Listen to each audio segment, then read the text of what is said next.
is the history of the Celtic language family? Where does it originate from, and how is it related to other language families? Oh, good. So we'll talk about the Celtic family today. The Celtic family is an Indo-European language family, and so it takes us back to the that whole Indo-European question of the presupposition is that there was a homeland, an Indo-European homeland, probably somewhere in the Ukraine, say, that rough area, and that from there people moved in waves of migration to India and into Europe. And so I think the thought is that the Celtic language, I mean, the people who spoke Celtic languages, came into Europe, I think, about 1000 BC or a little bit before that. And there's, I guess, prehistory and archaeology tells us that most of Europe, like, what did you say, Germany and Gaul, obviously under the Romans, and into Iberia, was settled and inhabited by Celtic-speaking peoples. So the Celts were sort of one of the earlier waves to come into Europe compared to the Germanic peoples who came after them.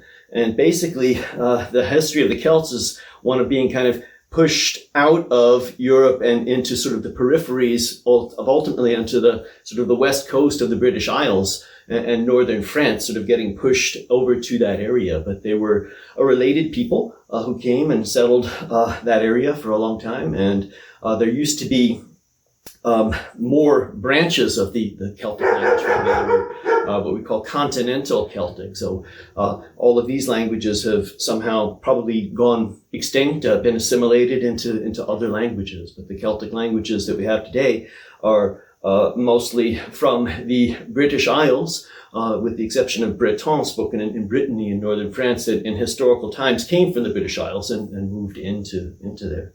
So the Celtic languages were spoken in a much wider area. There's sort of a residual hanging on now. So they're interesting for that perspective because they're kind of archaic. They have some different features from other languages, and we know that there used to be a lot more. So there's just a rest. So it's kind of interesting. So what are the Celtic languages that are spoken today? Where are they spoken, and who speaks them? Okay. There are, if you think of the languages, the Celtic language family as a tree, it grows off the Indo-European tree and sort of is closely related to the Germanic branch and the Romance branch. It's close over there. It's a Western European tree, but on its tree proper, you have two branches. You have what's called the Brythonic branch and the Gaelic branch, I think are the technical terms. And the Brythonic branch are Welsh and Breton and Cornish.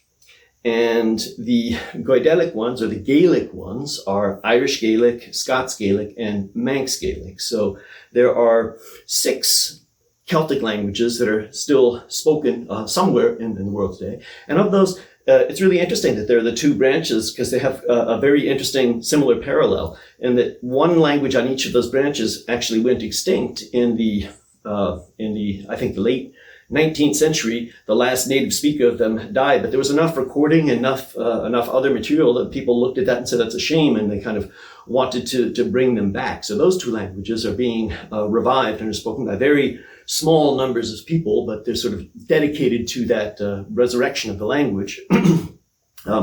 And Breton, and it's obviously spoken in Brittany of northern France, but not everywhere there. Likewise, Welsh, I don't think, is spoken all throughout Wales, but in certain areas. Irish, and certainly in the Gaeltacht on the western coast of Ireland. And I think Scottish Gaelic too is pretty much on islands up there or in particular areas. So they are not spoken by too many people. I mean, it's nice to be optimistic and think that there's, Irish in particular is the national language. It's got a lot of unofficial protection and the like, but all of these languages were pretty much actually oppressed or suppressed into early modern times. You would be sort of punished for speaking Welsh or Breton in school. You're supposed to speak English or French. So there's a lot of that sort of psychology in the older generations of people who speak it, and younger people are not picking them up as much as people would want. So I think that they're all, I don't know the technical term for making a language, considering a language endangered in terms of number of speakers, but just from where I sit, on the one hand, they have hung around for a long time, and they're still here, so these might survive for a while. But I think one interesting reason to learn these languages is because it helps them maybe from dying out, because people can get really interested in them. Can you speak a little more about this notion of reviving languages? How does one go about bringing an extinct language, a language that no one speaks, back to life? Yeah, it's a great question, a good question. There's the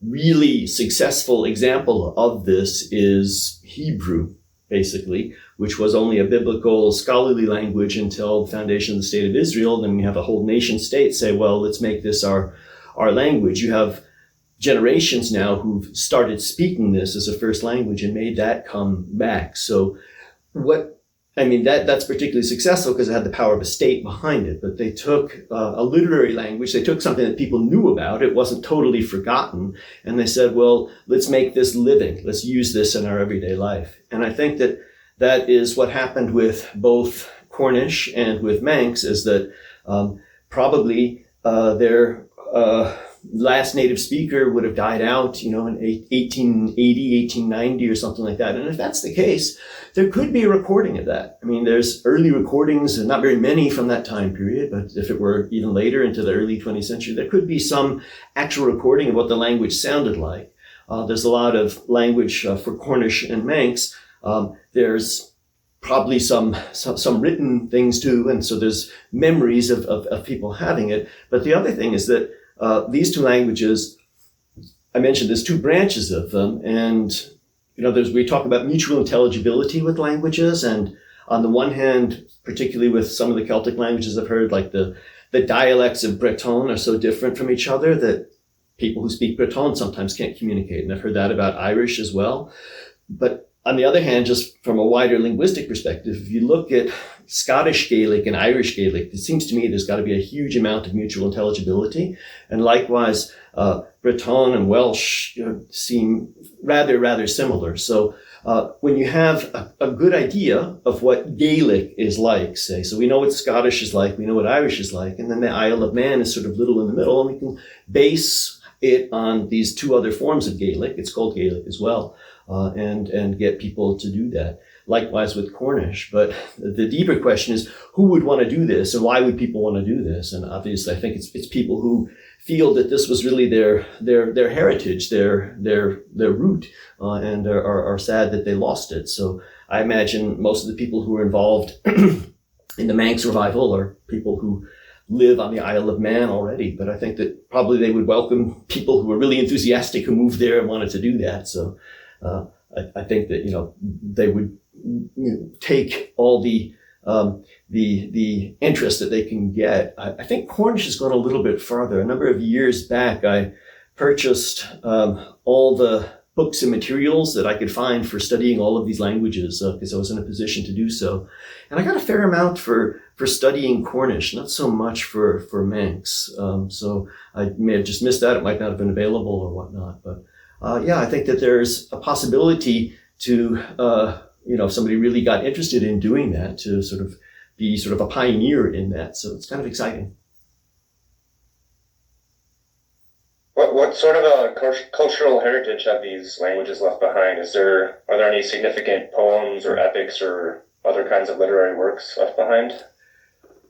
Yeah, that's a great question too. I mean, particularly from my perspective of polyliteracy, if you want to spend time learning a language, you want to have something to read in it. So there's a very strong tradition of poetry in both branches, say, in the Welsh bards, and the Irish had all sorts of poets. I think they called the Fili, and yeah, I mean the very famous sort of book of the Welsh tales is called the Mabinogion, and that's a fantastic collection of tales that ultimately are related to the Arthurian tradition. And so apart from things that you could read, actual legendary books of Cuchulainn in the Irish text, there's Irish and Welsh are the main literary ones, I would say. And so apart from the 6 living languages that I mentioned, one could also study Old Irish and Middle Welsh, just have different nomenclature. And there's a lot of stuff written in Old Irish, scholarly texts available for that, all sorts of poems and epics of Ireland. That's how we know about the pre-Christian Celtic mythology. And likewise, the Mabinogion is similar to the Arthurian tales, and through the Breton versions of the Arthurian tales had a huge influence upon medieval French literature. Chrétien de Troyes, the great medieval French author of all the Arthurian legends, apparently got these roots from that, and that's had an influence, and then French literature had an influence on English literature, Le Morte d'Arthur. Okay, so anything that comes back to the Arthurian legends is ultimately through the Celtic tradition. So there's that, and then just sort of on a broader scale, an interesting note to history is that there's actually a book that one could read called "How the Irish Saved Civilization," and that's not a total exaggeration, because what happened, talking about the migrations of peoples, when the Germanic peoples came in as the conquering barbarians and the Roman Empire sort of collapsed, really did go into a dark ages in Europe, and a lot of learning and stuff was forgotten and burned. And it was really only in Ireland that there was no destruction. So the learning, the Latin language and Irish worked together, I think, in medieval Ireland. And so it's in the sort of the 6th, 7th, 8th centuries when Irish missionaries start training Anglo-Saxon missionaries, who were then brought in by Charlemagne to go into various places and start teaching and setting up schools again. So there was a strong tradition of learning and studying in Ireland as well. So there's medieval stuff, there's old stuff. I don't know how much modern literature there is written in these languages. I really don't. I'd be curious and hopeful that there might be some, but I don't know, because like I said, for a long time they were sort of suppressed. But I think today could be a revival and more interest in them. Given the historic very wide geographical spread of these languages, is there any Celtic influence on modern English or modern French or any modern languages? I suspect, Irish English has, its entire lilt is probably taken from the sort of Celtic undertones, and I don't know enough of the Welsh accent or traditional Welsh, so I would think that the French of people who, also have Breton would be influenced by that as well. So it probably has a fairly strong regional influence on that.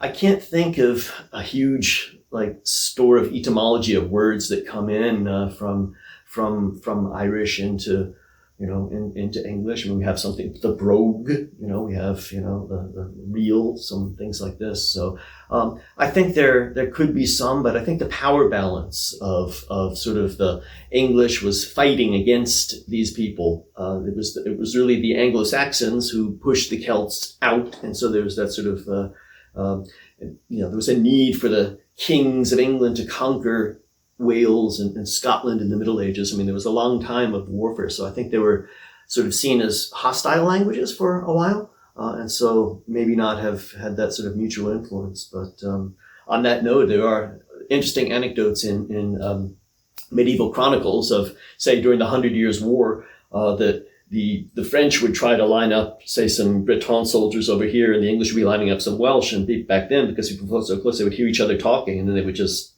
start talking. They couldn't fight each other. So there was, some commonality of these languages among themselves, but I don't think they have a terrible large influence on modern etymologies. But I could be wrong.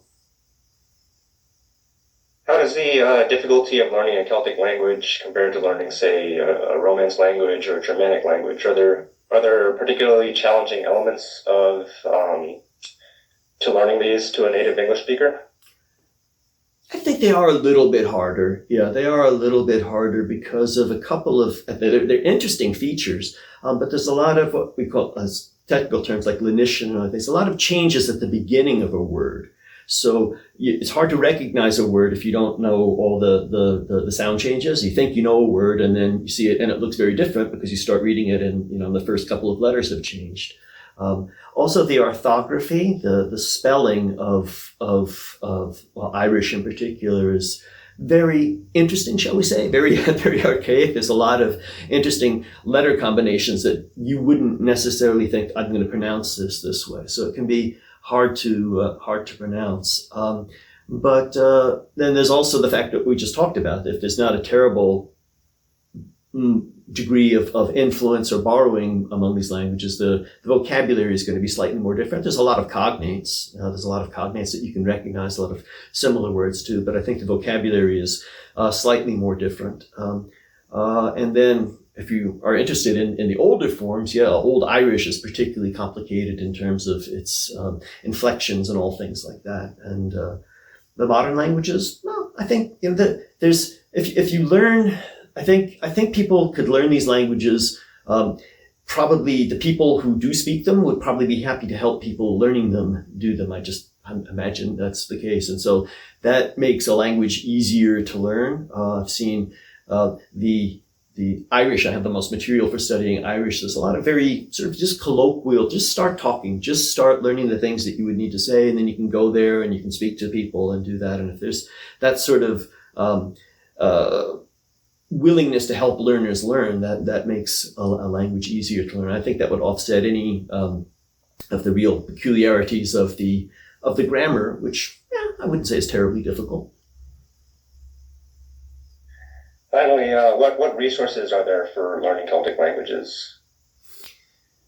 Oh, well, again, these days everything's got an app for it. I don't know the best modern things like that to say, but one thing that for the Celtic language people who are like watching my videos, my advice, the kind of materials that I like to use are widely available for them. So for both Welsh and Irish, because they're sort of in the British Isles, the Linguaphone company made some really, really excellent methods for learning those, both Welsh and Irish. And the Irish at least has an older version too, it's digitized. So there are 2 Linguaphone Irish courses and at least 1 Linguaphone Welsh course that are really excellent. And then Breton, because it's a regional language of France, has Assimil behind it. So there's several different tomes, several different volumes of Assimil for Breton. But these are the kind of languages too that as I said, because they're sort of popularly supported in small areas, there's a lot of local stuff that I think if one were to go to Ireland or Wales or Brittany and you went into a local bookstore, you'd probably find some local publications that are quite nice. And so, for learning Irish, there's a lot of sort of more sort of advanced readers where you can listen to people talking and saying things. So I think it's called Let's Speak. I don't know. It's a second. It's like an intermediate Irish material. And like I said too, I bought lots of grammars and the like for studying Welsh. I can't think of the titles off the top of my head, but I have them in my library. And if anybody's seeing this would actually like a tip, I'd be happy to dig those out. So, okay. Well, thanks for helping me talk about Celtic languages. If you like listening to me talk about languages and you're studying languages, I'd like to always end by issuing an invitation to come take a sample class in my academy. If you like listening to me, interacting with me, learning languages with me is something that I'm happy to help you do. If our journeys overlap there, please just write and we'll be happy to come and let you have a trial lesson. So thanks for listening, and we'll talk to you again next time.